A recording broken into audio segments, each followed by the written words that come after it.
Regular Mini GT pero sobrang pogi ng Civic Type R na ito.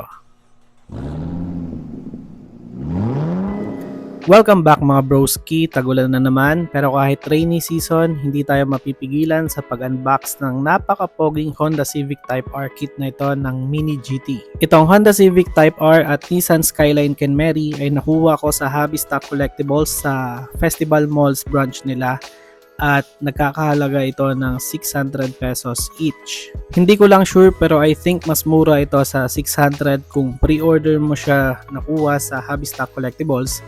Yun nga lang, mas matagal ang waiting time. Start na natin i-unbox itong Honda Civic Type R na ito. So, background noise na ulan, pasok.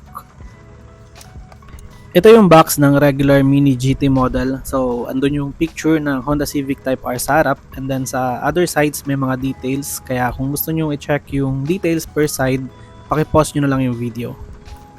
So, since ito ay isang Honda Civic Type R, normal lang na merong Honda licensing sa bottom ng box. Kasama ng TSM model which is yung manufacturer ng Mini GT. Ito naman yung kanilang mga socials sa Facebook, Instagram, tsaka Twitter. So, follow nyo na lang din sila dyan. Itong cutter pala na ginagamit ko ay nabili ko lang sa National Bookstore. If I'm not mistaken, around 50 pesos lang ito. Pero double check nyo na rin kasi hindi ko na matandaan kung magkano yung price. Useful siya kasi unang-una maganda siya tignan compared sa regular cutters na plastic lang and then iba-iba yung kulay. So at least medyo premium looking yung cutter mo at hindi halatang mumurahin lang. Pwede ka rin naman gumamit ng hobby knife katulad nung ginagamit ng mga naggaganpla. Pero para sa akin mas compact kasi pag ganito lang yung bit-bit mo. Lalo na sa case ko na madalas sa loob lang ako ng sasakyan nag-unbox ng mga kits. Ang ganda ng ginawa ng Mini GT sa kit na ito, yung nilagyan nila ng Civic Type R na logo dun sa left side ng box. Mas maganda siya tignan at saka mas aesthetic kumbaga.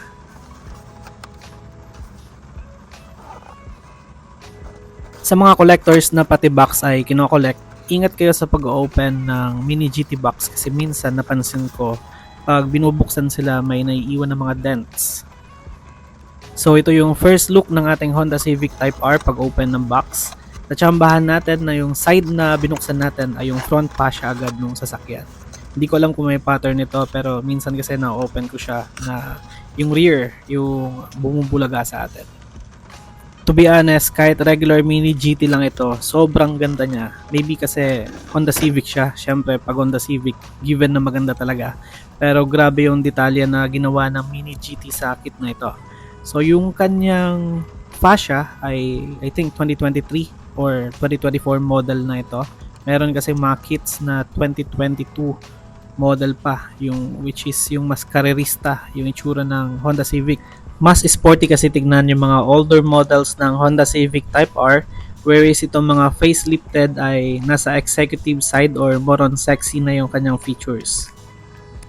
Bagay na bagay sa black na mags yung Sonic Gray na color ng Honda Civic na ito. Yun nga lang, I think mas gaganda pa siya pag nakikita rin yung brake caliper tapos gagawin nilang red.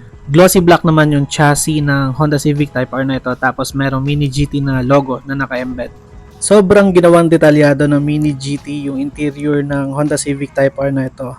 Kung titignan nyo yung second row o yung back seat, meron dalawang cup holders na nakalagay sa gitna ng upuan. And then sa front seat naman, makikita natin na right hand drive siya and then manual yung sasakyan.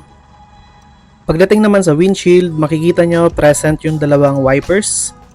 And sa back part naman, ito yung kanya itsura. Andun yung red na Honda emblem, and then yung Civic Type R sa kanyang plate, and ito yung tatlong mufflers. Malinis yung pagkakagawa sa kanyang acrylic taillights and yung spoiler naman niya ay glossy effect yung ginawa na Mini GT. I think mas gaganda pa siya kung naging carbon effect yung ginawa nila. And then kitang-kita din naman yung thermal lines ng sasakyan plus yung kanyang antenna which is shark's fin.